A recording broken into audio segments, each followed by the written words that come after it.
What's going on, YouTube? Hey everyone, thank you so much for tuning into our channel. I'm Ty. I'm Katie, We're taking up travel, and today we're headed to India.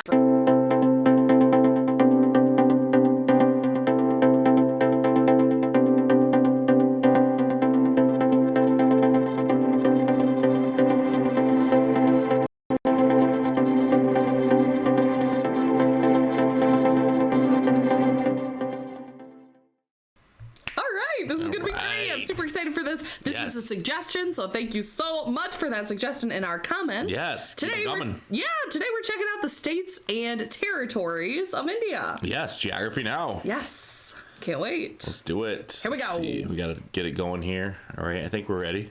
All right, this should be great. We've been checking out a lot of videos from India, learning a lot. Yeah, really interesting. Beautiful. Let's go. Here we go. It's sponsored by a good sponsor that we found, one that I actually believe in and personally endorse. Dollar Shave Club. It's a geography quiz game. Oh, cool. We'll get to it later. But first, as you guys know, this is a filler week video, and by popular request, we are doing the states of India. Now, the thing about India is that it's actually kind of broken up. This will be good. Times since independence from the original 14 states, mostly because of the people groups or the languages, stuff like that. So before we get into this, just keep in mind, I am not Indian. I have never even been to India. So in order to make this video, I had to talk to a lot of you guys. I've read a lot of your emails and comments, and I compiled as much information as I possibly could based off of what you guys, the Indian geography peeps, have said. So kind of cool. That's cool. Anything wrong, it's kind of your fault. So let's just jump into it. The 29 states and the 7 union territories. Andhra Pradesh, the capital, Amaravati. Now this is an interesting state because it's like the fastest growing GDP in all of India, over 60. Is that grass in there? That's what it looks like. Wow, That's I've never seen anything like that. That's sweet looking. Yeah. 2% in the past few years. Over here they speak Telugu, and this guy wrote this play, which is kind of considered like the most prominent Telugu play in all of Indian history. Otherwise, famous for the Kuchipudi dance, one of the 8 classical styles of Indian dance. And they have great beaches and caves. Arunachal Pradesh, capital Itangar. This is the region that's kind of disputed with China, although it is administered by India. In order to get in as a foreigner, you will need a restricted area permit. Otherwise, culturally, it kind of takes cues from Tibet, the whole like Buddhism thing going on. There's quite a few Buddhists here. People here are super friendly. They're famous for their wood carvings. And cool. Yeah. Assam, capital Dispur. Now, if you watch the India episode, you'll know that I talked about the 7 sisters in Northeast India. Assam is kind of like the big sister. This place is known for disputably having the nicest tea and silk. And the silks are kind of made based off of what they actually feed the silk worm. Whoa. Wow. They're also known for preserving the incredibly rare one-horned Indian rhinoceros. And the longest bridge opened up in 2017. Oh my god. Oh my gosh, the longest bridge. Bihar, capital Patna. This is kind of like the Buddha state. Lots of famous sites for Buddhism. Supposedly they have the Bodhi tree that Siddhartha Gautama sat under. Otherwise, on the Hindu side, I was told that they're very big on Ram and Krishna. I was also told that they're very hardworking people. Chhattisgarh, capital Naya Raipur. From what I was told, this is kind of like a somewhat militant-ish type of area. They're known for producing a lot of coal, and they are kind of one of the poorest states. And there is a noticeable community of people that kind of have Maoist/Naxal ideologies, and it kind of clashes with the main Indian government. But otherwise, generally the people here are just nice, but there's just a little bit of controversy, that's all. Goa. This is the Vegas of India. It was a former Portuguese colony, and now it's known for having a ton of Russian tourists that just flock over and take over everything. Great beaches, bars, and cool things. Whoa. Because the people in Goa, like cool. the actual citizens, are pretty chill and normal. It's just the tourists that give it the crazy vibe. But yeah, Goa, it's like where everybody wants to go to for a vacation. You want to go to Goa. Gujarat, capital Gandhinagar. Prime Minister Narendra Modi is from here. Now this place is famous for a few things. First of all, it's kind of like a desert, and they have one of the largest salt deserts in the world. They have a salt desert? The last of it was the all salt. lions in the world. Oh, I forgot, Gandhi was also from here. They are voted the #1 ease of business state in India. The people here are very good at doing business, and they're really good at trading. Also, no alcohol is allowed in this state, but that's okay. Really? Go to one of the union territories that we'll talk about later. But yeah, basically, people that can handle money really well come from Gujarat. Haryana, capital Chandigarh, which is shared with Punjab. Long story. Haryana, I was told, is kind of like the rougher, tougher brother of Punjab. It's known as like the wrestling and boxing capital of India. And they have one of the highest male to female sex ratios, like there's more men than women. And this place is famous for having a lot of people that are hired to become bodyguards for other people in other states. Like interesting. Himachal Pradesh. The bodyguard state. Summer one, Shimla. Telangana. And the winter one, Dharamshala. This is kind of known as the state that hosts the Dalai Lama. But it's actually kind of known as like the beautiful holiday destination that Indians love to visit. That looks like a postcard. Yeah. Abode of snow, one of the snowiest places in all of India. Culture-wise, again, they take a lot of cues from their Tibetan neighbors up north. But yeah, cool state, lots of culture, lots of beautiful landscape.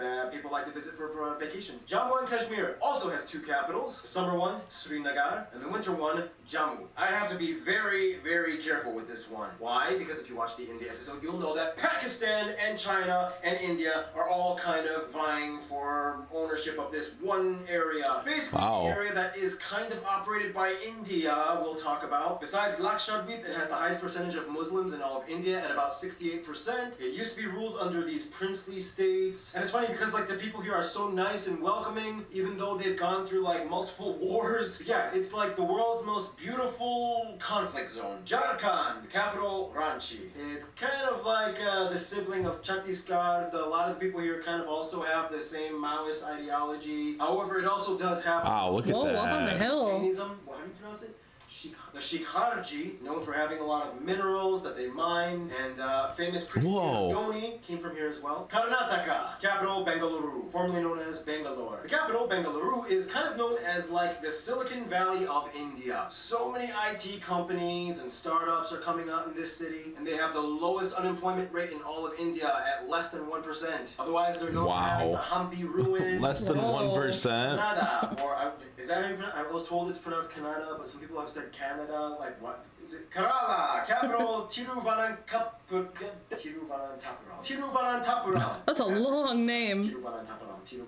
This place is kind of famous for being known as the spot where Jesus' apostle Thomas kind of landed and spread the Christian gospel. And today you see kind of like a lot of Catholics and Christians, and they all kind of speak Malayalam. A little bit of a tongue twister. Say it with me. Malayalam. It's not Malayam or Malayam. It's Malayalam. Backwater is a very famous place. And yeah, Kerala is kind of like the state that's like doing pretty well overall in a lot of things like literacy and HDI and all that other stuff. All the other states are like, maybe we can kind of take pointers from Kerala. Madhya Pradesh, capital Bhopal, the heart of India, the history state with tons of religious and historical sites. You have the Bhimbedka rock shelters. You have the Khajuraho temples, which kind of depicts all those, Kama Sutra, sexually explicit images going on. A lot of you have told me to mention the Bhopal gas tragedy that happened in 1984. And I was also told that the people here seem to be really big devotees of Ganesh. Maharashtra, capital Mumbai. This is the richest state and the second most populous, third largest in area. It's kind of like the New York and Los Angeles of India. It's like the hub and the see how busy that was? Is over here. Tons of people flock over to pursue their dreams. I mean, aside from all that though, they do have a lot of like Marathi forts and like historical sites as well. But yeah, Maharashtra is kind of like the central nucleus that everything kind of builds off of and expands outwards. Pushes India forward. Manipur, capital Imphal. This is one of the seven sister states. A lot of the people here, just like all the other seven sisters, have a little bit more of like an East Asian look to them. They're known for having their own distinct hill tribes. 5-time world amateur boxing champion Mary Kom came from here. They're also known for having these cool floating islands. Floating islands and boxing. That was cool. Capital Shillong. This place is known as the abode of rain, and they're kind of like the water people of India. That looks sweet. Villages get the most rain in all the wettest place on the planet, Earth. Oh man. Tribes, and they have really cool foggy hills. But yeah, cool hill people with their own customs, and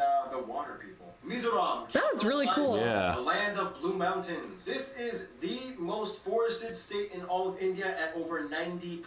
Pretty eco-friendly. They even have eco tours. It's kind of like the Costa Rica of India. The people here are just really chill, and they just kind of like sell their handicrafts at the market. All right, so that's the halfway point. Just very quickly before we move on to the next one, just want to say thank you to Cetera, our sponsor for this video. Cetera is a really cool geography learning game that you can actually download on Android or iOS. That's cool. Cool, yeah. Or you can just go to the website and play. There are tons of games you can choose from. Here you got a lot of things like regions, physical landscapes, capitals. You can even custom create your own game. And they actually made a Geography Now game. Not only that, the game also cool. Sweet. 4 different languages. It's really fun. I totally recommend you guys check it out. Go to online.cetera.com. Nagaland, capital Kohima. This is like the most Christian state of India, but they also still kind of retain their own indigenous tribal cultures and customs. Famous for the Hornbill Festival. And it's funny because like they're very westernized, but they know that the tourists come in, and so they kind of put on their traditional costumes and put on a show. But it's like, hey, whatever makes us money. Odisha, formerly known as Orissa, capital Bhubaneswar, known as the land of cyclones. It's also known for being like the ISRO's launch site for their satellite programs. This is one of the 3 states that never broke up throughout all of Indian statehood history. It's kind of known as like the state that bridges the north and south. They speak the Oriya language. They have an amazing wetland and mangrove park where you can find like tigers and elephants. Probably the most famous landmark being the Sun Temple of Konark. Punjab, capital Chandigarh, shared with Haryana. Keep in mind, this is only part of the larger Punjab territory, which is also shared with Pakistan. A lot of you guys had stuff to say about Punjab. Overall, a lot of you said that Punjab is probably the most loved state in India, partially thanks to Bollywood. They got really good food, really nice people. They have the largest Sikh community in all of India. They also have the holiest site in Sikhism. That's so sweet. Yeah. And there's a ton of forts and palaces like this one. Rajasthan, capital Jaipur, the land of Rajas or kings. It's the largest state in area at 341 square kilometers. It is also one of the states that never broke up, and there are just endless forts and palaces found in this state. Whoa. Wow. Like a camel fair, supposedly A camel fair? best henna artists. Keep in mind, food-wise, they keep things very spicy, and it is, at about 75% of the population, the most vegetarian state in India. Vegetarian kings in the sand. Sikkim, capital Gangtok. Now this is an interesting one because they kind of joined India in 1975. Right on the countryside. Avoid the Chinese. It used to be its own kingdom, and these people are very similar to the people of Bhutan. They can kind of generally understand each other's languages. Lots of Tibetan Buddhist type of culture going on here as well. And it is, as of right now, the most environmentally friendly state in all of India. It is almost completely organic, as in they don't believe in using chemicals or pesticides in their agriculture. Very clean air, they love nature, and they love,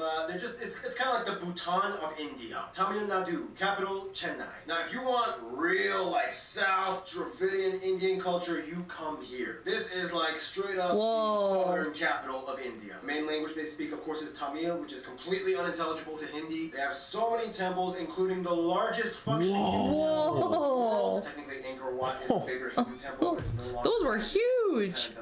I was told they are big fans of Rajnikant. Telangana, capital Hyderabad, the youngest state of India. They literally split up from Andhra Pradesh in 2014. I was told it's kind of like the whole, Catalina, Spain thing where they're like, hey, we're making a lot of money, but you guys are dragging us down, so we're gonna kind of split off and make our own thing. And then Andhra Pradesh was like, no, you can't do that. And they're like, yes, we can. And we're gonna take Hyderabad. They're like, no, you can't do that. And they're like, yes, we can. Make your own capital. Yeah, messy divorce. Anyway, they're also famous for Tollywood or Telugu Hollywood. And it's interesting because they still kind of retain a little bit of the Persian culture that was brought over from the Mughals and Nizams. You can find it in things like the painting and their shadow puppets. Tripura, capital Agartala. I was told, is this even India? It's like the state that very few people even know much about. It's like all sides of their state are surrounded by Bangladesh, so no shocker Bangladeshi immigrants. Apparently I was told they like to play horse polo, but yeah, I think out of all the states, they are kind of like the biggest anomaly. It's just like the mystery state. People probably come here to hide out and avoid the authorities when they're on the loose. I don't know. Uttar Pradesh, capital Lucknow. This is the Taj Mahal state, and it's kind of like a, oh dang, where did that baby boom come from? You guys just like exploded in population in the past few years, and now it is the most populous state. It's also home to Varanasi, one of the most famous cities in the world for Hinduism, Jains, and Buddhists. And yeah, a lot of fertile land over here, lots of spices and agriculture happen in this state. Very key, important player in all of India. You cannot have India without Uttar Pradesh. Uttarakhand, capital Dehradun. This place actually has some of the holiest sites in all of Hinduism. There's the Jim Corbett National Park, beautiful mountains. Again, I was told these people are super nice, very welcoming. And I was specifically told to tell you guys that Urvashi Rautela is from this state. West Bengal, capital Calcutta, or Kolkata. They changed the spelling. This is the last state that never broke up in all of India. Technically, you consider the fact that it broke up from East Bengal, which became Bengal. Bangladesh, but yeah. These people are kind of also known for having some of the best sweets in all of India. And they're also known for having some of the best literature and academics. Some of the greatest minds from India, like this guy came from here. They're also known for being very strong devotees to Durga. Sweets and academics, West Bengal. Now we reach the Union Territories. The Andaman and Nicobar Islands, capital Port Blair. This place is known for being home to one of the last uncontacted human tribes on Earth, the Sentinelese. You are not allowed to visit their island. It's also home to India's only volcano, Chandigarh. Now this is interesting. It's the capital of both Punjab and Haryana, but it's also a union territory in itself. Basically, this was a planned city that was built because they gave Lahore to Pakistan. And it was kind of made to be like a model of affordable housing in India. It's a new city. Dadra and Nagar Haveli and Daman and Diu. There's the interesting thing. Gujarat, like I mentioned, does not allow alcohol. Maharashtra does. So where do they meet in the middle? These union territories. These places are kind of known as like both states can kind of join together and have a beer. And Daman and Diu, I think it was also Portuguese, wasn't it? Yeah. Lakshadweep means 100 islands. Basically, in a nutshell, the majority of people here are Muslim, and they're very similar to the people of the Maldives. You find a lot of atolls and a lot of people living on these narrow sandbanks, and they have like an island. That was so narrow, Territory of Delhi. Keep in mind, this is a separate entity from New Delhi. But yeah, this is kind of basically where all the politicians go and the worst drivers in India. I was supposedly. Oh my gosh. Even though they are a territory, they still have their own legislative assembly. It's weird. But yeah, busy people making laws, causing controversy for the rest of the country. And finally, Puducherry, capital Pondicherry. This is the French-speaking area of India. Here you can also find Auroville, hippie village, where all the people kind of came together and they wanted to make their own utopia. Then there was a little bit of controversy, but yeah, look into it. But yeah, French-speaking Indians. And that is that! Wow. To you guys, all the Indian geography peeps that helped me out with this video by giving information. I hope that was really interesting. Yeah, it was really interesting, like all the states, how different each state was. Yeah. You know what I mean? Yeah. Like one of them was like total city or total countryside. Yeah, like all the Bollywood state. And there's Bollywood and Tollywood. Yeah. I didn't know that. And then like the one state was like the, what was it, the water people? Oh, yeah. It was like completely different. Yeah. Like the snow. Yeah, like they're so, it's really interesting. Yeah, it is. How different the states were. Yeah. It was cool. Wow, that was a really great video. Yeah, I loved it. Sweet. Thank you so much for watching. Let us know in the comments down below what Indian videos we should react to next. And yeah, what else would you like to see? Yeah, we want to know. And if it's your first time coming across our channel and checking out one of our videos, please give us a quick subscribe. Hit the notification bell to stay up to date because we come out with videos every single day. And we can't wait to see you tomorrow. We'll see you tomorrow. See ya. See ya.